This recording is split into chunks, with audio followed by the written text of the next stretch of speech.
We're here in Indonesia, and I'm with my new friend Kriv. Am I pronouncing that That's correctly? right, yep, Kriv. Yep. Who shot a movie called Red Dog. Has nothing to do with Red, the camera company. Has to do with the fact that there's a red dog in the movie. Yep. And you're working at a post house here that's one of the main sort of protagonists of Red, both on the production side and the post side. And has been helping you along. I guess you're doing a couple of commercials with them, some of them on the Red. Why don't you tell us a little bit about the movie, because this could have a very wide distribution and maybe some good things about letting people know about the movie when it comes out internationally. Sure. Yeah, well, Red Dog is a film we shot last year in Western Australia in the Pilbara, in Dampier, and it's based on a fairly well-known and loved book called Red Dog by an English writer called Louis de Bernier. And it's essentially a story about stories. It's a true story about a dog that lived up in Dampier in the 1970s when that town was being born and it's now one of the sort of central iron ore capitals of the world. And it's a story about the formation of this community and how this dog basically brought together the community. Yeah, and we had a lot of fun making it, and yes, as you just said, we shot on the Red cameras. So you shot it with that camera behind you, which is a Red 1. A Red one. We didn't shoot on the Mysterium X cameras. The We shot original. on the original Red ones. Yeah, yeah. And it was outside in very rugged conditions, right? Yeah, well, it was in all the conditions, that traditionally people say you shouldn't shoot digital on. It was, in 40-degree heat, in very, very dusty, hot conditions, extreme exposure latitudes, all of that. But the camera, the whole system, the whole package just worked beautifully. And in a way, we couldn't have shot the film on any other format, ironically, because it allowed us, with our budget, to have a number of units running at one time. Right.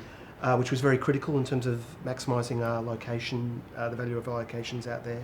And plus it was a dog movie, so we were shooting dogs and cats. And we didn't have that horrible tyranny of film stock. We were able to shoot with a lot of freedom and flexibility. And it was just the most perfect format for the film. What about the visual quality? You were telling me a little bit about when you got it into the theater and you were grading and you had opportunity to grade on a really big screen, and how is it looking to you as a movie? Well, it was quite extraordinary. We graded the film down in at a company called Rising Sun Pictures in Adelaide on a new system they've got there called Nucoda.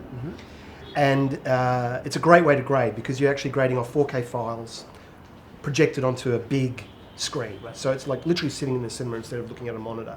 So you're actually making grading judgments as the way you would see it in the cinema, which is a wonderful way to work. And we were simply blown away by the quality. It suddenly hit me that, my God, we've shot this film on 70mm. That's really what it looked like. I've grown up and I've seen 70mm films like Lawrence of Arabia in 2001, so I've kind of got a sense of what that standard of definition looks like. Right. And again, we were shooting, red deserts, blue skies, so very iconic imagery. And it was so thrilling to sort of see these images come to life on the grading system. And a lot of very seasoned cinematographers who own the company and who own the grading system were agape at the quality of the Red. They couldn't believe it was Red.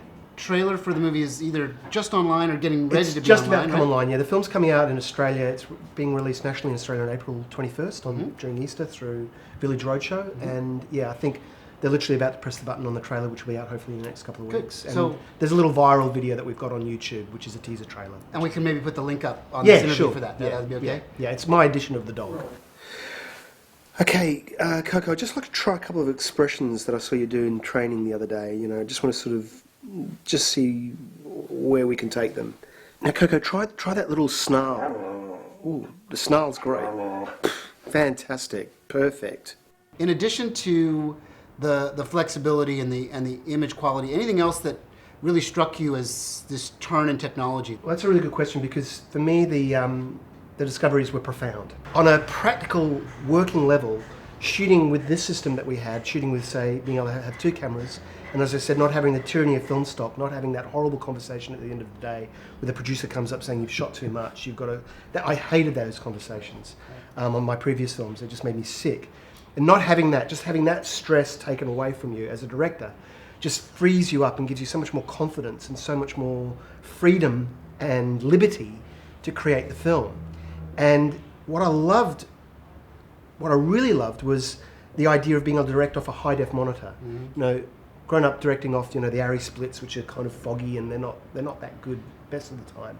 But being able to direct off a high def monitor, being able to see the film with a lookup table with a rough kind of grade on it, and being able to direct that kind of gave me a new way of directing, in that I was much more confident with what I was getting, on the drive, or actually capturing. So I was able to direct my actors a lot more confidently. I was able to give them much more precise direction, as opposed to just going, let's do it, do it again, because I didn't think I got it. So I was able to relax a lot more, and that really improved, I think. It goes all the way down. The whole crew suddenly feel a lot more, flexible, and it's just a better vibe on set. The pros with the Red, with this system, just far outweigh the cons. So it's sort of a no-brainer, really. Your next movie, are you confident enough with the last experience that you're ready to take it to the next one and implement it? Well, Without totally. Because now with the Epic, it's literally that's like a 70mm camera. Yeah. It's every filmmaker's dream. So, You go to be able to have one of these and shoot, images that are as good, if not better, than a 70mm frame. Yeah. So it's kind of extraordinary, really. I can't believe it. That it's come this far this quickly.